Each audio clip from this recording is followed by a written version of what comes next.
ಬಳ್ಳಾರಿ ಜಿಲ್ಲಾಸ್ಪತ್ರೆಯಲ್ಲಿ ಬಾಣಂತಿಯರ ಸಾವು ಪ್ರಕರಣ ಸಂಬಂಧ ವಿಪಕ್ಷ ನಾಯಕ ಆರ್ ಅಶೋಕ್ ಸರ್ಕಾರದ ನಡೆಯನ್ನ ಖಂಡಿಸಿ ಕಿಡಿಕಾರಿದ್ದಾರೆ. ಸರ್ಕಾರ ಲೂಟಿ ಹೊಡೆಯೋದು ಸಾಬೀತಾಗಿದೆ ಅಂತ ಹೇಳಿದ್ದಾರೆ. ಕಳಪೆ ಔಷಧಿ ತೆಗೆದುಕೊಂಡು ಹೀಗಾಗಿದೆ. ಕೋವಿಡ್ ಟೈಮಲ್ಲಿ ಸಾವಿಗೆ ಕಾರಣ ಯಾರು ಅಂತ ಕೇಳಿದ್ರು. ಈಗ ಬಾಣಂತಿಯರ ಸಾವಿಗೆ ಕಾರಣ ಯಾರು ಹೇಳ್ತೀರಾ ಅಂತ ಪ್ರಶ್ನೆ ಮಾಡಿದ್ದಾರೆ ಆರ್ ಅಶೋಕ್. ಈ ಸಾವಿಗೆ ನೇರ ಕಾರಣ ಸರ್ಕಾರ ಅಂತ ಕೂಡ ಜರೆದಿದ್ದಾರೆ. ವಿಪಕ್ಷ ನಾಯಕ ಆರ್ ಅಶೋಕ್ ಸರ್ಕಾರದ ನಡೆಯನ್ನ ಖಂಡಿಸಿ ಕಿಡಿಕಾರಿದ್ದಾರೆ. ಬಾಣಂತಿಯರ ಸಾವಿಗೆ ಯಾರು ಕಾರಣ ಅಂತ ಪ್ರಶ್ನಿಸಿದ್ದಾರೆ. ಜೊತೆಗೆ ಈ ಸಾವಿಗೆ ಸರ್ಕಾರವೇ ಕಾರಣ. ಈ ಹಿಂದೆ ಕೋವಿಡ್ ಸಮಯದಲ್ಲಿ ಆದಂತಹ ಸಾವಿಗೆ ಯಾರು ಕಾರಣ ಅಂತ ಪ್ರಶ್ನೆ ಮಾಡಿದ್ರಲ್ಲ, ಈಗ ಮೇಲಿಂದ ಮೇಲೆ ಬಾಣಂತಿಯರ ಸಾವಾಗ್ತಾ ಇದೆ. ಸರ್ಕಾರ ಉತ್ತರವನ್ನ ಕೊಡುತ್ತಾ ಇದಕ್ಕೆ ಯಾರು ಕಾರಣ ಅಂತ ಪ್ರಶ್ನೆ ಮಾಡಿದ್ದಾರೆ ವಿಪಕ್ಷ ನಾಯಕ.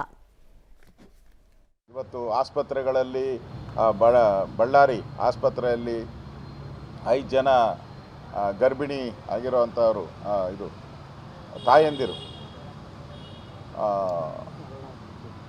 ಸತ್ತಿದ್ದಾರೆ. ಗ್ಲೂಕೋಸ್ ಕಳಪೆ ಗ್ಲೂಕೋಸ್ ಕೊಟ್ಟು IV ಕೊಟ್ಟು 5 ಜನ ಸತ್ತಿದ್ದಾರೆ. ಅಂದರೆ ಲೂಟಿ ಹೊಡಿತಾ ಇರೋದು ಪ್ರೂವ್ ಆಗಿದೆಯಲ್ಲ. ಈಗ ಕಳಪೆ ಅಂತ ಹೇಳಿದ್ರೆ ಲಂಚ ತಗೊಂಡಿರ್ತಾರೆ. ಲಂಚ ತಗೊಂಡು ಔಷಧಿ ಸರಬರಾಜು ಮಾಡ್ಕೊಂಡಿರ್ತಾರೆ.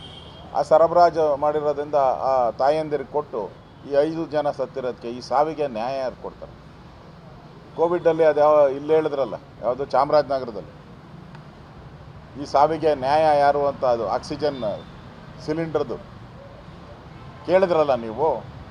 ಏನು ರಾಹುಲ್ ಗಾಂಧಿಯಿಂದ ಹಿಡಿದು ಎಲ್ಲರೂ ಕಾಮೆಂಟ್ ಮಾಡಿದ್ರಲ್ಲ, ಆ ಕುನ್ನ ಆಯೋಗ ಮಾಡಿ ಅದರ ಮೇಲೆ ಕಂಪ್ಲೇಂಟ್ ಮಾಡಿದ್ರು. ಈ ಸಾವಿಗೆ ನ್ಯಾಯ ಯಾರು? ಈ ಸಾವಿಗೆ ನ್ಯಾಯ ಯಾರು ಕೊಡ್ತೀರಾ? ಇದು ನಿಮ್ಮ ಅಚಾತುರ್ಯದಿಂದ ಆಗಿರೋದು. ಕಳಪೆ ಔಷಧಿಯನ್ನು ಸಪ್ಲೈ ಮಾಡಿ ಆ 5 ಜನ ತಾಯಂದಿರಿಗೆ ಅವರ ಜೀವವನ್ನು ತೆಗೆದಿದ್ದೀರಲ್ಲ, ನಿಮ್ಮ ಸರ್ಕಾರಕ್ಕೆ ಮಾನ ಮರ್ಯಾದೆ ಏನಾನ ಇದೆಯಾ? ಇದಕ್ಕೆ ಉತ್ತರ ಕೊಡಿ. ಆ ಸಾವಿಗೆ ಜವಾಬ್ದಾರಿ ಯಾರನ್ನ ಫಿಕ್ಸ್ ಮಾಡ್ತೀರಾ?